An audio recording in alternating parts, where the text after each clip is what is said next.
Hi everybody, welcome back to another episode of our Dungeon Boss Rune Guide. Today we're going to be looking at the suggested runes for Agnon and how to best maximize him for what you're looking to accomplish.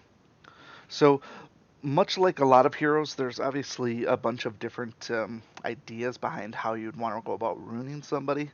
Agnon, personally, I think you can rune him almost any way you want, and he's going to be successful. He's probably about the single most powerful PvP hero in the game right now, and possibly even, I guess, the most powerful we've ever seen for the most part. He's incredibly durable, he's incredibly powerful, and he has great energy usage, so it just makes him pretty much a fan favorite across the board, which is why you see him on so many different teams. So let's break it down into the two main concepts to start with. There's obviously PvP defense and there's PvP offense. If you are one of those people who is really truly trying to beef up your PvP defense and get yourself a higher win percentage, that's one thing. If you're just running through PvP like I do and don't really care so much about the defense because it's negligible in terms of trophy counts, maybe you're not going to be too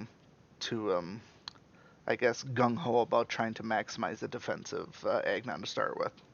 So, Dark Heroes in general are probably amongst the most versatile to rune up because of their rune loadout. They have the ability to go heavily defense as well as heavily on power as well, particularly because they don't have the somewhat useless. Not, I don't mean it's useless, but the light runes, in my opinion, are amongst the worst in the game because they don't have as much functionality as some of the other ones do. So, if you were going with a truly defensive base build Agnon, the theory holds for this, and I would say this is for PvP defense only. That's probably about the only place that I would want to use this. It is assuming that if Agnon has super high defense and super high health, then with the combination of his first turn stone form and his third turn stone form, he's going to be mitigating a lot of damage and just flat out not die. Couple that with the fact that his attacks hit like a truck and can pretty much kill anybody at any time, short of somebody like trying to one-shot Furnace, for example. He can kill pretty much anybody. So the theory goes that if you rune him out heavily for defense and health, and then basically just keep him alive, eventually he's going to kill everybody on the enemy team. And that's coupled with if you bring somebody like Solaris or Emily to revive him if he gets killed off. So obviously, I wouldn't subscribe to that notion as a PvP attacker because in PvP attacks, usually your turns are limited and you're racing against the clock.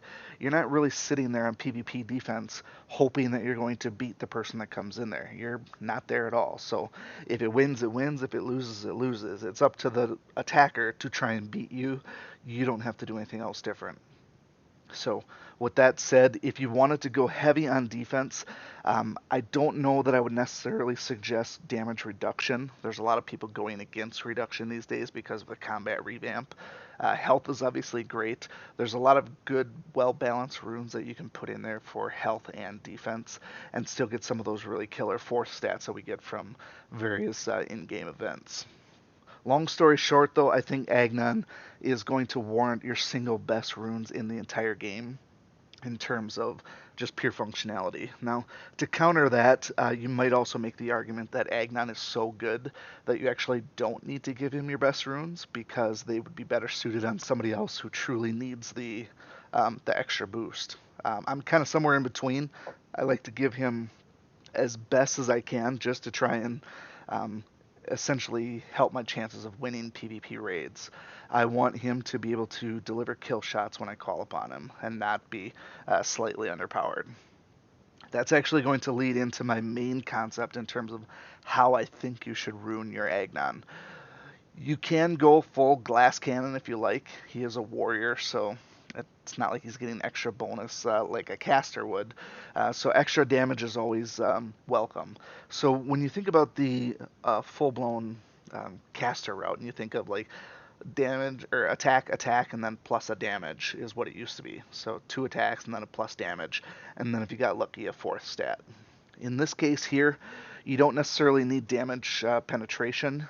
You definitely don't need things like skill. You don't really need health per se for using him for attacks.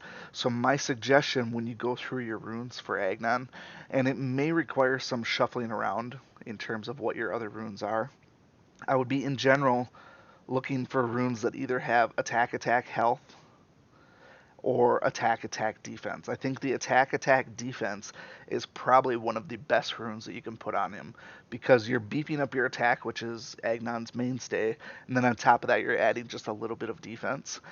In my opinion, defense isn't super critical for him unless you're really going for a defensive build, because you are going to get that free turn to start with in terms of his stone form, and he's going to stay alive unless somebody comes around and removes that, like Viperia or a Koros or some sort of a hopper that has a first turn soul devour.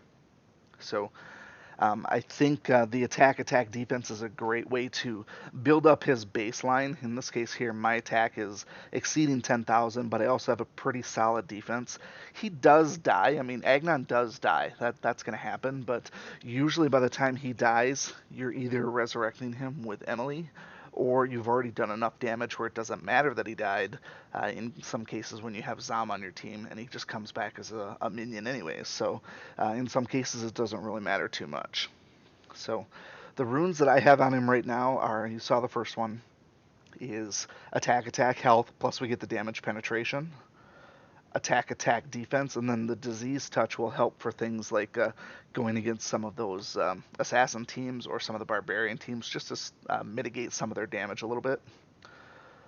I have attack, damage, penetration, attack. This is your traditional, I guess, power rune, if you will. And then it's got reduced damage from light, which is just kind of a boring fourth stat.